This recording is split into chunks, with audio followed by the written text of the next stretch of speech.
So, welcome again. It's great to see all of you. I was going to start with some personal reflections towards the end of my talk, but I really want Max to hear this. So I'm going to start with some personal reflections at the start of my talk.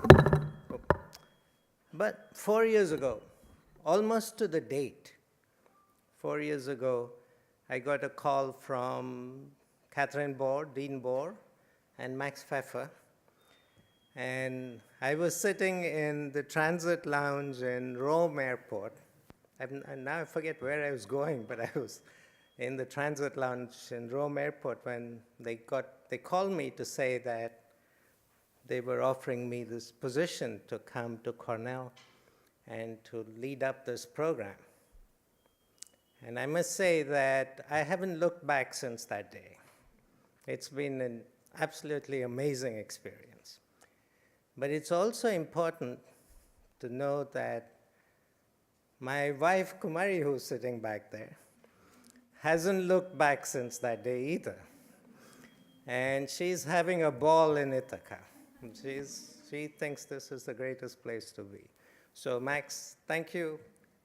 We're both delighted to be here, and it's been almost 4 years now. Time moves fast. So let me just first start off by saying that over the last few years, this program, the Tata-Cornell program, has grown tremendously. And I'm happy to report that today we've got 13 PhD students enrolled in the program at various levels of the program, starting with people who are right up in the year one all the way through. Also, of the 13 students, we are now covering 7 departments. We've got students in animal science, crop science, soil science, food science, nutrition, development sociology, and of course, applied economics. So,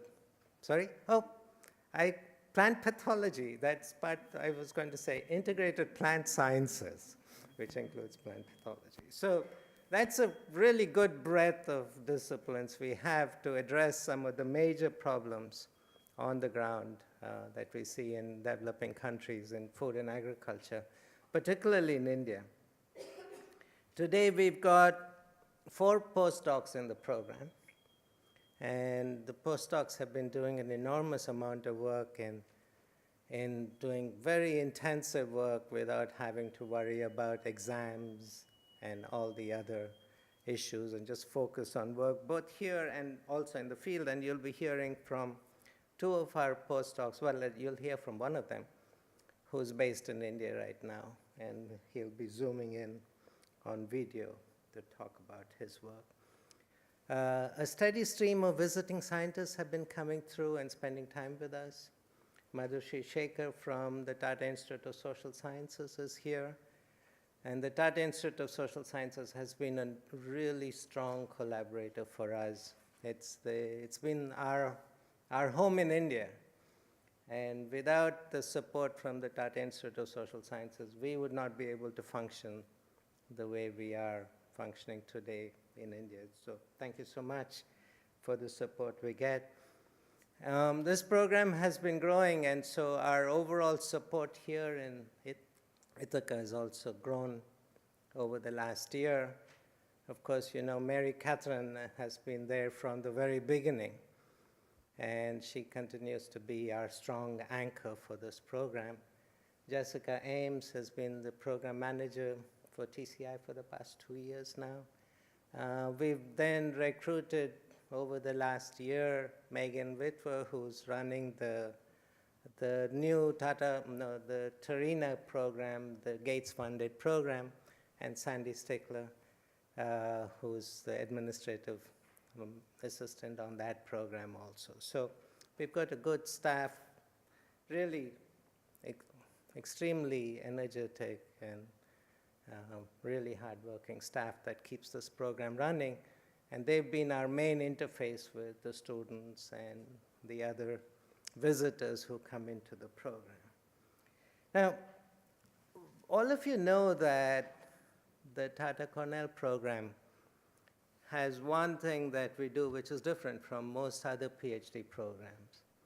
What we do different is all of our students actually spend a year in the field doing on-the-ground research. And it was challenging to start that process, but now it's become part of the tradition.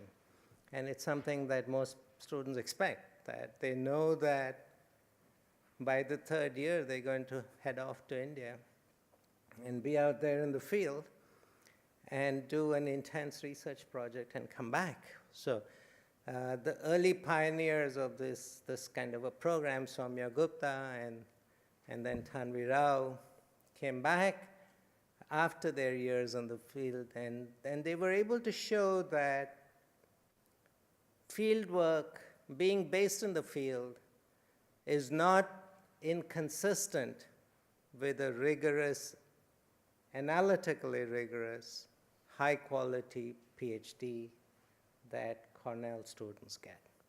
In fact, Soumya Gupta has shown that one can get major international awards by doing field work and innovative field work. And so you're able to break new ground and come up with new knowledge because you're out there and you're actually designing experiments and collecting data on the ground rather than using secondary data and models with secondary data. So that's been an exciting part of the program. And it's something that we'll continue to be pushing for and continue to emphasize as the unique part of our program. Right now in the field, we've got 3 people. Maureen Valentine from Animal Science is going to come back soon. You're going to see her on the video in a minute. We've got Shuli Vanaja, and Vidya Vemareddy are out in the field doing their annual one-year field work. Got a couple more leaving in a few weeks. Payal Seth will be leaving, and Katie Merkel will be going out to the field soon. And then others will be joining towards the later part of the year. Anthony went on his way. And Vidya Rajkumar is also heading out sometime middle of the year. So this is going to be an ongoing, exciting part of what we're doing. And we're trying to build up support structures in India to make sure that all of our students are safe, they have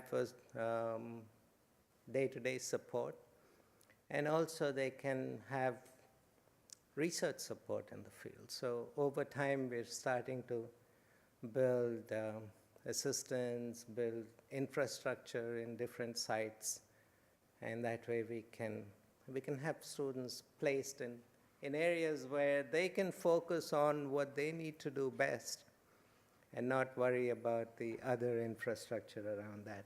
We'll have more to talk about these things over the next 12 months or so. I'm also happy to say that 2017 we'll have 2 of our students graduating. Tanvi Rao will be graduating, and Amit Anshumali will be graduating with a PhD. And Phil Frost in soil sciences graduating or graduated, will be graduating in the next month with a master's in soil science. Now, from 2018 onwards, we are anticipating 3 to 4 PhDs graduating each year. And so I eventually want to get to this pipeline of having 3 to 4 people coming in and 3 to 4 people leaving every year. And that's the goal of this program. And to have people stay for a 4-year period and go through this program in a 4-year period. So we're getting there. We're on our way. And the publication list is growing, and the quality of the publications is also growing quite significantly. And 2017 is going to be a big watershed year on the publication front. There's a lot of new publications that are now in the pipeline that are going to come out. And then as students finish their work, we'll see this stream of new knowledge being pumped out through this program. So that's something we're excited about. You'll also hear from our summer interns this year. We've had a fairly strong and robust summer internship program for the past 3 years. Over 20 people, I think, have been through our summer internship program. It's time for reflections on that program, and we're going to go through an internal reflection on how best to make the summer internship program sink in with the other parts of our program. And we'll come back and tell you more about that in a while. The couple of things I want to talk about that we won't be presenting today. And then I've been given a warning here. So let me start with a really interesting project we've been doing in Gujarat, where we've been working with women's self-help groups in fortifying wheat flour with micronutrients, iron, zinc, vitamin A, vitamin B complex, etc. So what we're doing, which is different about this program, is rather than give free fortified flour, or rather than giving free fortificants for incorporating in the flour, what we've done is we've partnered with a private company, and we've got about 1 million sachets of micronutrient fortificants that have been provided by this company. And we're working with women's self-help groups in about 20 villages in southern Gujarat. And these women's groups are using these sachets as a business venture. And they're actually selling sachets to households. And they're selling each sachet for about 15 rupees. And then these households takes that sachet along with their grain to the mill, and they have the grain milled and the micronutrients incorporated in. And so they have fortified flour, 15 kgs each time they go to the mill. So that's about a half a month's supply of fortified flour that they're getting for this 15 rupees that they spend on the sachet. Now, what's interesting is this program's been running for a year now, and the number of repeat purchases has been rising dramatically. So people are starting to use it and grow with it. And the women's groups are now creating a corpus with the money that they get. And they're able to now buy the next set of sachets once those 1 million free sachets are finished. And the company is planning to provide them for around 5 rupees per sachet. So every time you sell a sachet, these women's groups are making a 10 rupee profit on it. So this is a really interesting way in which we are trying to build a market-based system for enhancing nutrition, rather than make it an aid-based system. And I'll have a lot more to tell you about this when I go visit with them in a few weeks' time. And my next class will get a lot of these results as a case study for them to talk about. And when we come back in the spring, I'll personally present some of the results from the study. The other big area that we picked up this year was, as many of you know, we got a grant from the Gates Foundation to look at how do you scale up technical assistance and adaptive research and extension on agriculture and nutrition. So as part of this grant, we are now working across 3 states in India, and we're working with some top-line NGOs in India, BIFE, CARE, and the Grameen Development Services. And this 4-year program is really taking off. And what we are doing in this program is basically to look at existing agriculture projects in the country.